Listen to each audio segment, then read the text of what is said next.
I'm Jeremy Greer. And I'm Gary Butterfield. And this is Days of Future Genesis, where we are deadly about the Genesis. Yep. Days of Deadly Past. It's a deadly start, is what this means. Yeah. It's a fatal start. Yep. Hint. We're learning about the fatal start of the giant-sized X-Men, which isn't just all of the X-Men, but really big. Which is what I would like. Yeah, that's X-Men giant-sized, is which is going to get real confusing as you try to find it in Marvel Unlimited. If every I am Nightcrawler. What if every X-Men had the what are the particles? The PIM particles injected into themselves. Everybody gets unstable molecules from Reed Richards. Yeah, like PIM particles aren't like making the rounds in the Marvel universe because they don't pay the license fee. Like everyone's. How do you think they afford that fucking building in New York? That's prime real estate, man. Pim's a real jerk. He doesn't let the rights go. It's like the guy who invented that really dark shade of black. We're talking about Deadly Genesis. Mm-hmm. Here we're about halfway through. And I love looking at this cover here. We got, last issue, Banshee got blowed up. Yep. He was going to go deliver a secret laptop to the X-Men that had secrets about Charles Xavier being a jerk. Yep. On the cover, we got Wolverine kneeling down holding Banshee, with Mark Silvestri, the Comics Gate shithead, doing art. But I love the signatures over to the right because it's like Silvestri, then another name, and then do you see that real tiny? It says Steve. Steve. In just a regular font. Yeah. Who's Steve? Steve, what is he doing over there? That's I've always been a type of dude to like as I was a teenager, I wanted my signature to be cool. So like I would practice my signature or whatever because that was the kind of nerd I was. And man, just the unwavering strength of Steve in just print that's strong, dude. I love that. It's extremely strong. Like the spacing between the letters is really even. Mm-hmm. Like Steve looks extremely powerful. It's an extremely considered Steve. Yes. And he's not credited in the issue. I don't know who Steve is, what he's doing, even though the letterer is Art Monkeys Dave Lamphere. So shout out to the Art Monkeys. Yeah. Do you think like this is just the digital guy? Like the guy who scanned these just like was like, "Ooh, I'm gonna put a little Steve there." Cracked by Whereas Lord. There's a little song playing as it cracks Windows 10 for you. Cracked by the Twisted Jester.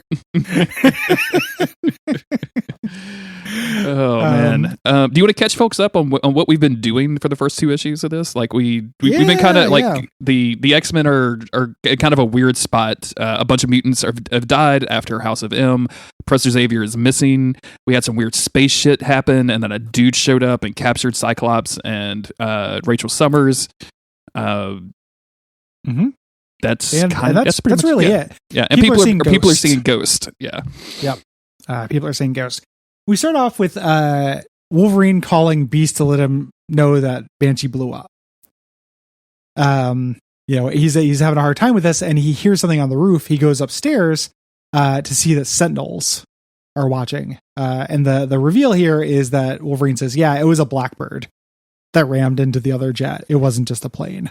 I feel like Logan has been at this superhero gig for long enough that he should tell Beast the important details first. Like this feels like I like Brubaker a lot as a writer, and I to a degree really liked Bendis when I first started reading Bendis. But this really feels like a Bendis conversation where every person has to say two words at each other 14 times before they actually say the sentence of the thing that they're trying to say. Like, yeah, I mean, like Logan should start out with, "Hey, you should be ready. Like a Blackbird just rammed into a jet and killed Sean. I know this is a lot, but you need to get the fuck out." Like, yeah. The characterization is a little bit rough on Wolverine. It's like a gentler Wolverine. I like a much harsher Wolverine. Yeah. When Beast goes upstairs, he sees Sentinel Squad 1, the Sentinel boys, stopping him from leaving. Coming through and putting them under further house arrest. On extra house arrest. Yeah. Room Wolverine's arrest. Room arrest, closet arrest. Basement jail. Wolverine is scared because he thinks that Scott and Rachel might have been on one of those planes on the Blackbird. Yes, because they don't know who stole the Blackbird. Not yet. We go back over to Rachel and Scott, who are basically like hanging on these giant machine plates. It looks like some metal has just been plastered over their arm. Neither one of them have powers anymore for some reason. Their powers are being blocked, but Rachel is kind of coming out of her like fugue state. Mm-hmm. Yeah. And Vulcan shows up, still not revealed, who is like, yeah, that's what's happening. It's not like I planned it. You are actually coming out of this the way I want you to. He starts kind of like knocking her down, kind of torturing her. And Scott obviously has an objection to this, says, listen, she's just a kid. And he's like, no, we were all kids. Again, kind of hinting. Yeah. And just, and if you don't shut up, I actually will hurt her. Like, that's not my plan. But if you don't shut your mouth, things are going to get like super ugly. And we go back over to the mansion where the X-Men have for some reason allowed a lot of dudes with guns to come hang out with them. Like, yep. I mean, did they open the door and be like, yeah, like, oh, yeah, we can fit 15 of you in the main foyer, right? Come on in. Yep. Due to social distancing, we can only have half the army in our mansion at once. Emma Frost wearing a mask, but just it's not covering her nose because she's just she's so fucking stubborn. Damn it, Emma. I don't care if you could turn into a diamond. COVID exists. Yes. This is basically the Army, the Office of National Emergencies, and they're basically saying, like, hey, we just saw that you guys commit an act of terrorism. Like, you ran one of your super expensive planes into a commercial plane, killing hundreds of people. And of course, Emma's getting kind of, frustrated with this whole exchange and is pushing back, which doesn't help anything. Meanwhile, Havoc is looking at this and just kind of wanders off in the middle of it, which I think is very funny for Havoc to do, to be like, all right, I see where this is going. I'm not needed here. Yeah. They need somebody to debate with the army. This doesn't look like a Havoc-shaped hole to me. I'm just going to go find one of those. And as he goes, he hears Ghost. He hears the ghost of Xavier talking to Corsair. Yes. And revealing to Xavier that he's their dad. Yes. This is a ghost. This is no good. As he's doing this, he's doing the get out of my head thing, and Lorna shows up. Yeah. Lorna doesn't have anything to do at all, and I feel like that's kind of the definition for Lorna in almost every X-Men comic that I've ever read. Like, the most action I've seen Lorna do is in that one issue of New X-Men, right, where she summons Magnetic Ghost or whatever. So they use her as like when they need somebody to be crazy, basically. Like around the same time was when Peter Milligan's run on X-Men, which is really weird and involves a lot of Lorna losing her mind, and it's not like particularly good. Yeah. Alex is like, hey, are you seeing stuff? And she's like, no, I don't think so. And he's like, well, I hope it's not happening to everybody else. And we get like 2 panels of Iceman being like, I got to run away from Sauron or some weird dinosaur. I can't tell. I can't see what color pants the dinosaur is wearing, so I can't tell if it's a named dinosaur or not. And then what I think is Colossus being like, taken to the Red Room or whatever. I don't remember enough Colossus cornered history. by some government, some Soviet goons. And then we see Vulcan with his hand still on Rachel's head, obviously like using her powers to project these images. Yes, he's doing it. We go back to arguing with the army, and they're basically saying like, no, the Blackbird was stolen. We're trying to figure out where it was. And the army dude is rightfully like, you mean to tell me that the X-Men just let their jet get stolen? It's ridiculous, Gary. Yeah, this is very procedural, because then Kitty pops in and goes, I know what the problem is. I alerted the local authorities, but they haven't contacted you yet. It's like a very chain of command, like, got you on a technicality. Like the X-Men are on the phone with unemployment, like trying to work it out.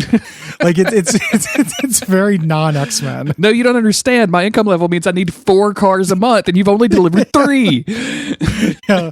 Well, this car, I understand that this certificate is redeemable for 1 bonus car or rollover car per month, but that doesn't count. I need a car stimulus. This is a very funny page. This report I sent in. Report? What report? I filed it yesterday morning. I am fascinated. In accordance with the law. Just fascinated with the idea of, her, like, who did she call? Like, is there a special number set? Like, the logistics of this is mind-boggling to me. Sheriff. Yeah, like does the does the Blackbird have a VIN? You know what I'm saying? Like, yeah. I would like to report a vehicle stolen. Okay, what's the make and model of your car? Well, like it's a X-Men stealth Blackbird bomber that we keep under the basketball court. It's a Xavier 2000. So we from here we go outside, and the Sentinels are like just hanging out and staring at the X-Men, and the X-Men are obviously very concerned of what's happening, and there's just a lot of like back and forth at this thing, and that's when we kind of realize like, oh, there's been people digging in my head, and I think it's Rachel. This is when Emma reveals that. Yeah. Yep. So explaining the ghost, we cut back over to Nightcrawler and Wolverine, who are doing rescue on this crashed jet. A bunch of government people showed up as well, because the Blackbird did it. And they kind of sneak around them, check out the jet, and do like a stealth mission to take out these guards and get the cargo. Yeah, the damaged laptop. You mentioned the word procedural earlier, and that's what genuinely what this felt like to me when I was reading it. Is just like, oh, like we need to have like Wolverine and Nightcrawler do something, and Wolverine, we have to have like the page where Wolverine jumps at people with his claws out, but just disables them. He doesn't actually kill them because we're safe Wolverine right now. Like, I just felt very rote, like, to have this little section when all we're doing is literally getting a box that, you know, they should have made the whole plane out of, right? Yeah, it's a like, you know, this is wrap up thoughts for the whole arc, but this is 1000% one issue too long. You know, as a thing, like this issue, not a whole lot happens. Yeah. Like Deadly Genesis 3 is not great. It's the macro plot of this is still interesting. Like what's on that laptop is cool. Yes. But the like get the laptop, argue with the police X-Men are not like necessarily what I'm here for. Like this version of the X-Men, this like very grounded and very like passive X-Men. Yeah. You know, who just kind of let things happen to them is very strange. You know? It's also, I feel like Nightcrawler would have teleported up to that jet. Yeah. You know? And just maybe teleported the jet. Yeah, like that would have been rad. It's everybody hangs around and watches bad things happen in this X-Men. It is a bummer that when they find the case, they also find the dead body of Sean Cassidy. Like they have to deal with that particular thing, which like that's a bummer. Like, and he came through it like kind of intact, but he's still like a little fucked up. Well, he's dead. Like he's certainly dead. Like his body isn't like missed or anything, but they find him in the Blackbird.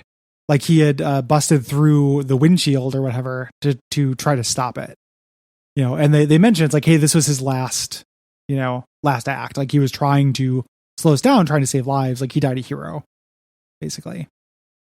Yeah. They look and they're trying to find somebody else who drove it, and they're not finding anyone who drove it. They're seeing that, you know, no Scott, no Rachel is here. It was being driven by a remote. Yeah. You know. Speaking of Scott and Rachel, Vulcan is done with Rachel and she kind of collapses. And then we have I don't know what this face is, Gary. This is bad. Her like downstairs face is going a different direction than her upstairs face. Yeah. It's like a Simpsons, like in the first season when they would do those like Twister. They're called Twister mouths. Mm-hmm. You know, it looks like that. Like somebody's laid a finger on Marvel Girl's Butterfinger. So she's got to like get real cranky. It's a really bad drawing. Like Trevor Harsine is such an interesting artist because he's so clearly aping, you know, John Cassidy, the planetary guy, but he's quicker and he's good when you have to just kind of take a still image from a distance, you know. Mm-hmm. But every once in a while his faces or things fuck up. Like also take a look at Vulcan's hand here on the top of this panel. Okay. Yeah. That thumb look normal to you? I mean, I'm trying looks like it's coming out of the middle of his palm to me. Yeah, I'm trying to like that's his right hand. Yeah, it definitely does not look normal to me. Yeah. Like I'm trying to make my hand do that and it hurts.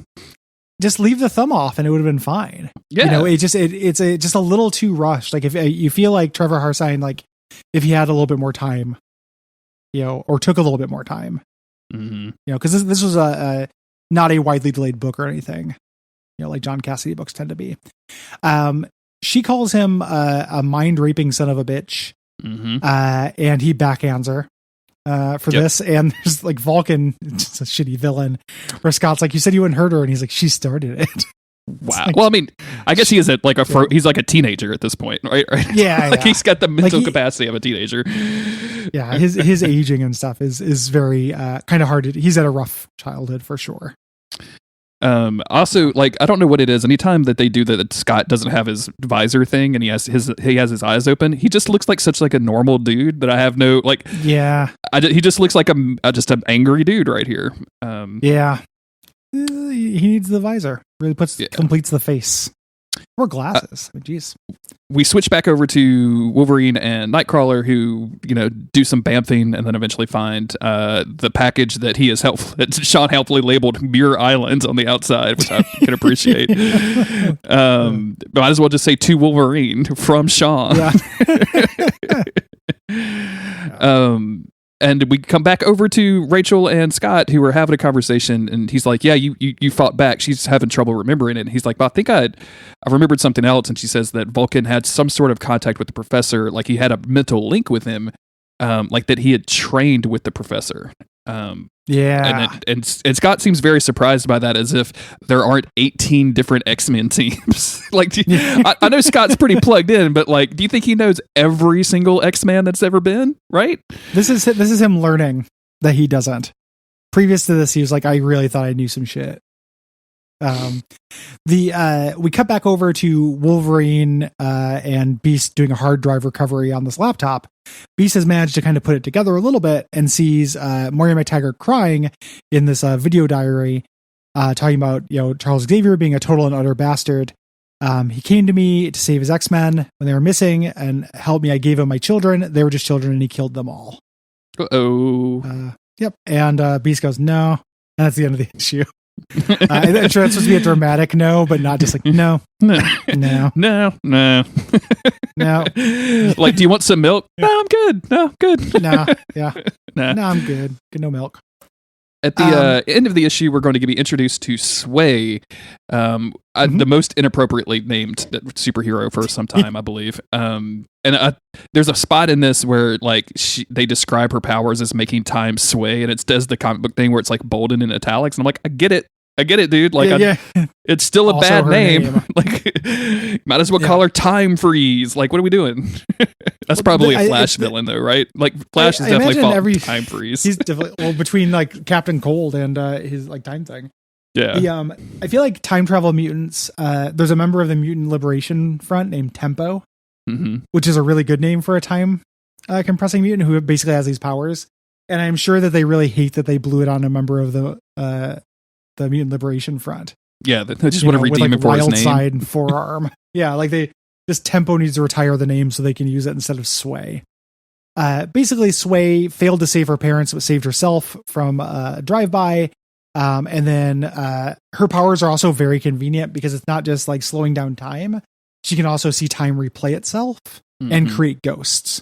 So these backup strips are explaining elements of things that we've seen in the episode. So the first one we had Petra's powers, with the jet being grabbed by the stone hand. This one, she can see visions of the past. And notably, in the last two issues of these, or the last two characters we were introduced to, they just said that they were going to go with somebody to go somewhere. And this one, Moira McTaggart actually shows up and is like, hey, have you ever heard of the X-Men? So now we know that like we kind of have a pretty good idea of what's happening and why they're showing us this. Yep. And that's the end of the issue. It is. That's Deadly Genesis number 3. Not a lot happens. No, they found a case. They found Sean Cassidy's body, and they were like, going to go deal with this later, unless there was like an off-screen of him. You think Nightcrawler just teleported that to the local like morgue? Yeah. But yeah, like, dude, I mean, seriously, if the cops found an actual X-Man in that plane, like that would be bad news. Like then it's not just stolen. Then the X-Men actually did. You know what? We're not going to worry about it. Yeah. I know. I think they do teleport him out because they have the funeral in the next issue or the one after that. How many the funeral soon? How many graves in the X-Mansion property actually have bodies in them, Gary? Come on. Well, and the other thing too is like Sentinels. Like imagine being at the funeral and delivering the eulogy, and then just like over your shoulder, there's like 6 Sentinels just staring at you, watching it. And you had to lie and say he wasn't in the jet. Like must be how it feels to be like like the son of a Cold War spy when like you're just over there like your dad died and you look back and there's like 6 beautiful like old women just waiting there in a line and you're like, wait a minute, what? Octogenarian pussy. Ooh, instead of octopussy. Yeah, absolutely. Well, thank you everybody for listening. This I think this has been a good run so far, even though it's been like this issue was kind of a lull in the middle. I still enjoying what we're doing here. I still like what this is going. But yeah, we appreciate you listening. If you want to support the show, patreon.com/Duckfeed.tv. If you don't want to support the show, you should just tell your friends about it and how great it is. That won't help us at all. Yeah. So that's the best way to show that you don't like us. If you don't want to support it, spite us through Patreon. Send us a really funny amount of money, like $69. That'll really $4.20 a day, whatever that works out to. You can actually do annual payments on Patreon now. Have you seen this? I've seen it. They keep saying like to hook it up. It sounds like a way to like get a big cash influx. Yeah. To me, and that's not a couple. Like somebody asked it whether we were going to do it, and me and Cole haven't really talked about it. But I'm like, I don't want all of my money for the year up front. Yeah, me either. Like I want that. I want that recurring income. Like I need recurring income. So we might start it as an option because, like, if enough patrons ask for it, but we're not chomping at the bit for it. Yeah, I just thought somebody would be really, if you were talking about funny numbers, you could do like $420.69 a year, and that would really show us that you hate Days of Future Cast. So. Yeah, it would fuck us up. It would fuck us up, fam. Fuck us up, fam. The new sign off to Days of Future Cast. Fuck us up, fam. Until next time, fuck us up, fam.